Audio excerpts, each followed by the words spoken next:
Chers auditeurs, bienvenue à Histoire Zen. Cette semaine, nous aborderons la Révolution chinoise.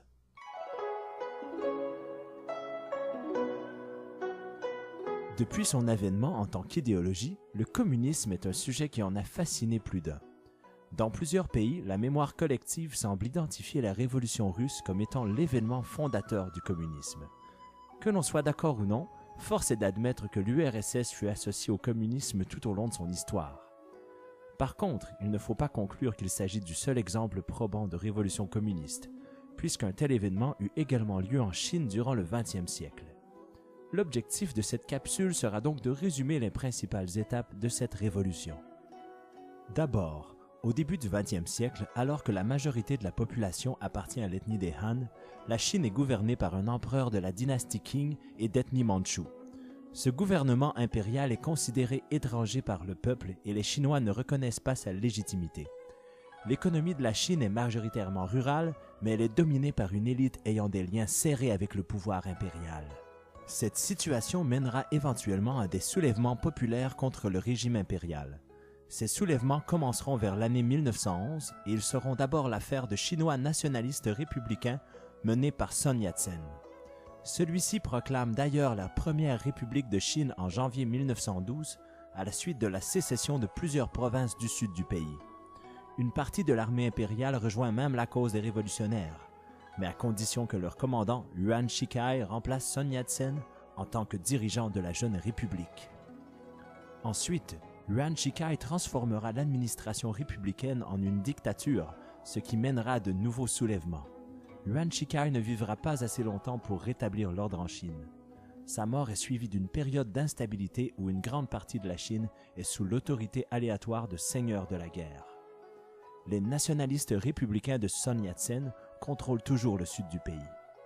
À partir de 1920, ils tenteront de renverser l'autorité des seigneurs de la guerre au nord en s'alliant au nouveau parti communiste chinois. Cette alliance est fructueuse et le territoire de la jeune république s'agrandit à nouveau. Mais le parti communiste prend de plus en plus de place, ce qui dérange les nationalistes républicains. En 1927, les communistes, menés par Mao Zedong, commencent à mener des soulèvements contre le gouvernement nationaliste républicain. Toutefois, ce dernier réprimera les troubles avec force et autorité, ce qui contraindra les communistes à fuir, soit ce que l'on appelle la Longue Marche. Cette fuite des forces communistes durera 370 jours, et malgré la mort de plusieurs de ses sympathisants, Mao Zedong s'affichera véritablement en tant que leader. Entre-temps, les forces nationalistes républicaines doivent encore nouer une alliance avec les communistes afin de faire face à la menace japonaise au nord durant la Seconde Guerre mondiale. Cette alliance n'est toutefois pas très solide, puisque les communistes profiteront de cette situation chaotique pour s'établir de façon durable dans le nord du pays, lorsque les troupes japonaises se retirent à la fin du conflit. Dès lors, la guerre entre les communistes chinois et le gouvernement nationaliste républicain reprendra de plus belle. Les forces de Mao Zedong arrivent à gruger une grande partie du territoire de la République chinoise et en 1949, elles établissent un gouvernement communiste officiel qui perdure encore aujourd'hui. Finalement, à peine un an plus tard, les communistes chasseront les anciens dirigeants nationalistes républicains du pays et ceux-ci iront fonder la République de Taïwan. Il faut d'ailleurs préciser que le conflit entre la Chine actuelle et la République de Taïwan n'a toujours pas été réglé. Voilà, c'est tout pour Histoire Zen.